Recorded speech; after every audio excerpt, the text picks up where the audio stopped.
All right, TJ, let's give all the people what they need, a good Titan update. Which, if you didn't know, that's TJ's kid, and we all love him. We're all Team Titan. What's happening with Titan? Yeah, he's the best, man. He's cute. He's funny. He's got a little tooth coming in from the top. He's walking a little bit, almost. He's getting there, and he's just so cute, man. That's awesome. Such an exciting time when they start walking. Fun noises. What's your favorite noise? Has he said a word? Yeah, he'll say a little word. He says shop. Because of low. Really? Is that his first word? That's crazy. He loves it. He's a shopper. Is that his first word? So cute. He'll say like mama and dada. Okay. So what did he say first, mama or dada? When I get home, he's like, dada. It's awesome. I love that he's a shopper. My type of kid. Welcome to This is Kingdom, a Good News Brand podcast. This is Grace. This is Talon. This is TJ. This is Hollis. This week we're talking about the Testimony of Jesus by Elder Christofferson. To be honest, every time that I think of the word testimony, I think of the same thing. And it was that primary lesson that I had when I was a kid where they make you draw. Grace is talking about this like we all had the same lesson. I know you. I bet you did. Where they had you draw your hand and it was like the 5 things that every testimony has. And unfortunately, it wasn't that formative in my mind because I don't remember all of it. But it's like that the church is true, that Joseph Smith was a prophet, that the modern day prophet, whoever it is a true prophet. And then you go through all these 5 things. Did you guys have that or no? Yep. But ours was a turkey. Oh, for Thanksgiving. Yours was Thanksgiving themed.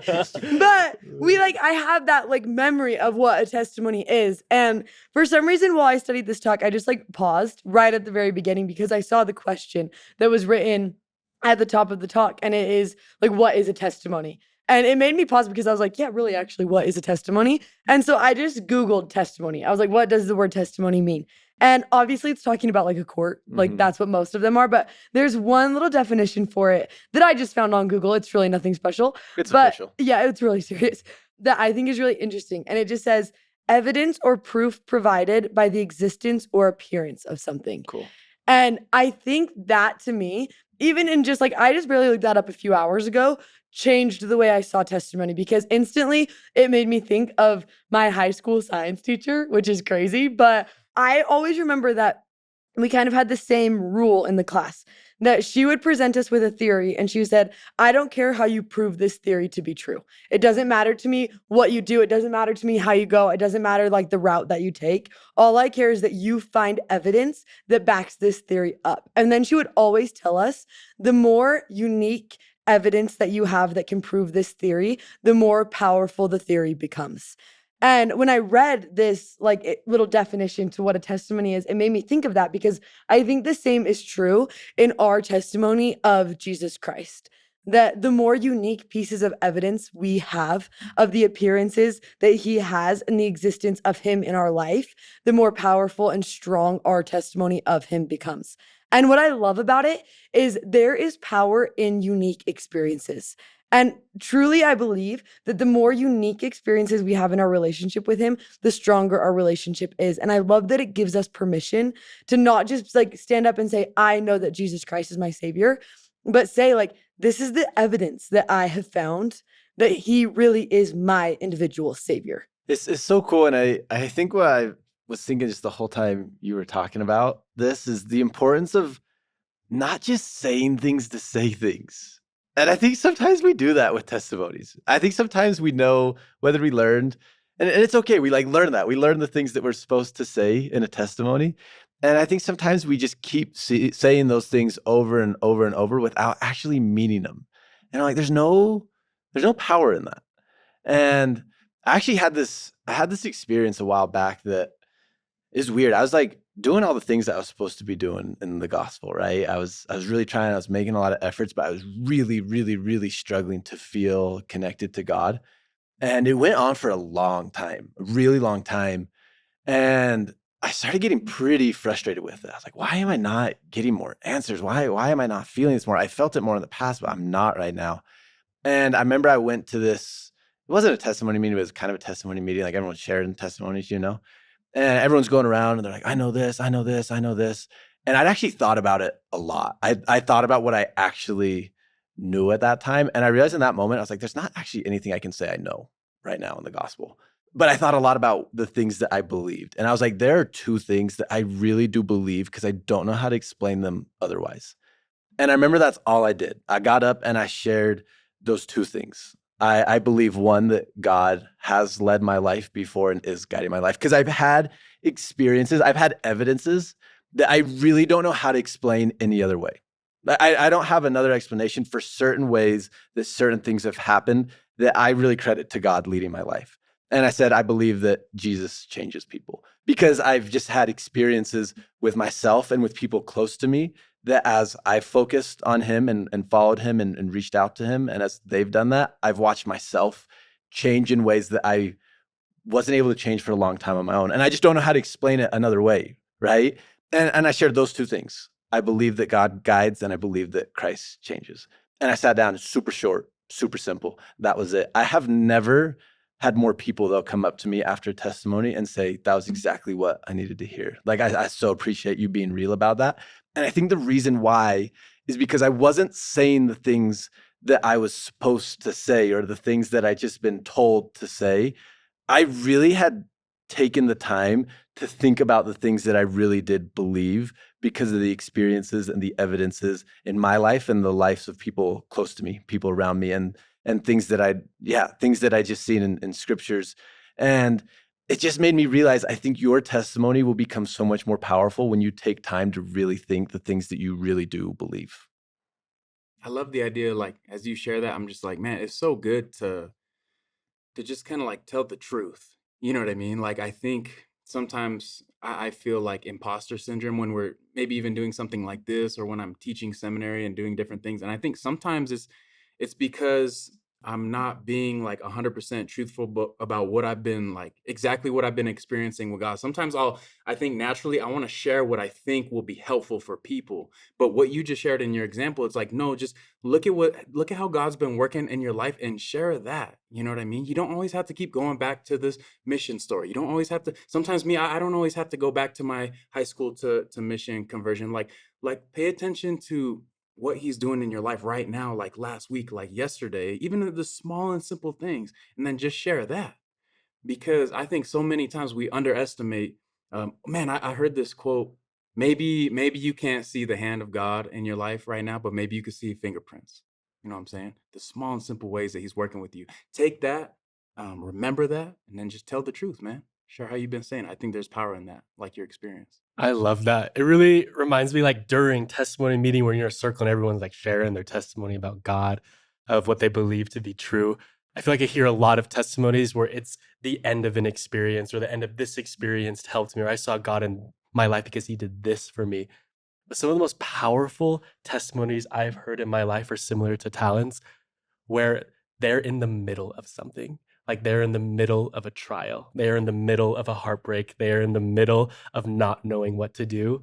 And they go up there and they bear their testimony and say, I don't know this. I don't know that. I don't know where I am going. I don't know what I'm supposed to do, but I do know God is there. And that's it. I feel like sometimes embracing that middle and sharing that simple truth, or sharing what you believe in, is so vital, because sometimes I feel like we're all just in the middle. You don't have to wait for something to end or wait for an answer to come to bear your testimony. Sometimes all it takes to help someone else is saying what you know now, even if it's in the midst of an unknown.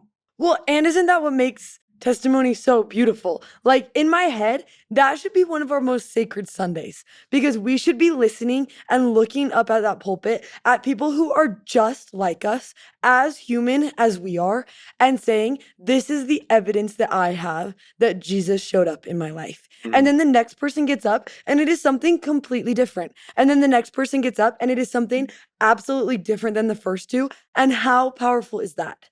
That is what testimony is about. We should be thrilled at the thought of that, because that means that he will show up uniquely and individually in all of our lives. And that makes me love him more. That all of us can have unique experiences. And that is not something to like panic about or be like, wait, I'm not having the same experience as them. Or when someone gets up and shares their testimony in church and you're like, wait, well, that didn't happen to me. Exactly. That's good. Because that means that we have a God that loves us individually and speaks individually and knows us individually.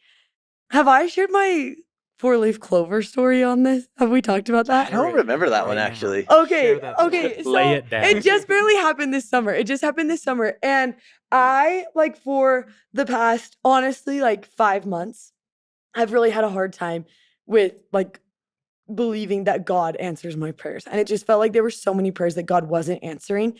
And this summer I found myself at the Sacred Grove. And when I got there, I was like, oh, this is the place that God answers prayers. Like, this is where God shows up. Yeah, He something has big's to. coming here. Yeah, I was like, he has to show up for me here. And I like looked into this field and it was outside. It wasn't even in the Sacred Grove, you guys. And it was just this giant field of clovers. And I was like, this is perfect. This is like my building ground. Like, I'm going to pray for a four-leaf clover and then I'm going to look for one. And then that will be my evidence at the Sacred Grove that God does answer prayers, not just Joseph Smith's, but mine too. And so I like sat down and I am scouring for four-leaf clovers. And there's like an 8-year-old that is like, oh, I just found a four-leaf clover. And then like across, there's like this like 18-year-old boy and he's like, oh, I just found a four-leaf clover. Like everyone's finding them. You guys, everyone's finding them. And I am praying. I'm like, God, help me find a four-leaf clover. Help me find a four-leaf clover. And we only had like an hour at the Sacred Grove. And I'm not kidding you. I spent 49 minutes of that The experience commitment, Grace. in the clover field. Okay. In the clover field. I didn't even go in the Sacred Grove. Like I didn't even walk in. Bless my heart. And I was getting so angry because I, for the life of me, could not find a four-leaf clover. And finally I gave up. And I was like, of course, this year, God would not answer my place in the one place that he's like an expert at answering prayers. And I like got up and I walked away. And then all of a sudden I heard a missionary and they like just like walked past me. And she was like, oh, I just found something for you. And I like looked over and she like held up the biggest, most beautiful four-leaf clover that I've ever found in my entire life. And I was like, did you know? And she was like, what are you talking about? And I was like, I spent the last hour looking for a four-leaf clover in that field. Like, I was like, did you know that? And she's like, I had no idea. And then she stopped and she was like, but obviously God did. And then she just walked away. And to me, that is evidence. That is something that I will treasure for the rest of my life. I will never lose that four-leaf clover because it is evidence to me of a God who hears and answers prayers. But the best part about that experience is that is so unique for me. That did not happen to every other person at the Sacred Grove. And that makes it more special to me, but also how thrilling that God is smart enough to give every single person their own unique evidence so that us as a community can speak testimony and we can grow and know him better. Mm. Mm. Oh, I kind of just want to do a full like evidences I know, episode, that'd be y'all. so good. Sorry, Hollis, what were you gonna say? No, I love that. I love that whole theme of what Grace just said. Like it reminds like testimony meeting is so good, but on that same note that Grace was talking about, I feel like it's so easy at testimony meeting to compare your testimony to everyone else's. And like God is painting this beautiful picture for everyone, handing them their four-leaf clovers to everyone else except me. I cannot have what they are having. When honestly, it's not separate paintings that God's painting for everyone. It's one big painting and everyone has their own stroke. Everyone has their own brush. And it's just adding to this beautiful picture, this beautiful plan that God has for us. And just not comparing your testimony to other people, but let other people's testimony inspire you and let it show you God's love for each and every single one of us. Yeah, man. Yeah, this just talking about this just makes me want to look for more and more evidences of God because they're there. And then sometimes when you talk about being a part of the church and everything and living the gospel, you're like, oh man, you're so brainwashed. And I'm like, maybe, but also I have these experiences that I really don't know how to explain otherwise. Like I have these experiences that are so uniquely beautiful to me and so special to me that really I don't know how to give a better explanation to than a loving father who is looking out for me. And that's what I just would love to sit and chat about so long. But I just want to end by saying, like, I really do believe like God is aware and he's trying to have a personal relationship with you. And if you'll just open your heart and be real with him, you don't need to act like you know something you don't know, but be real with him. He's going to show himself to you in more and more ways. And in case you really do want to have 1 hour where you sit and talk about all the evidences that God showed up, oh, don't worry, you do. It's once a month, and we call it Fast and Testimony Meeting. So good. Tell me the stories of Jesus. I love to hear things I would ask him to tell if he were here. Scenes by the wayside, tales of the sea, stories of Jesus, tell them to me.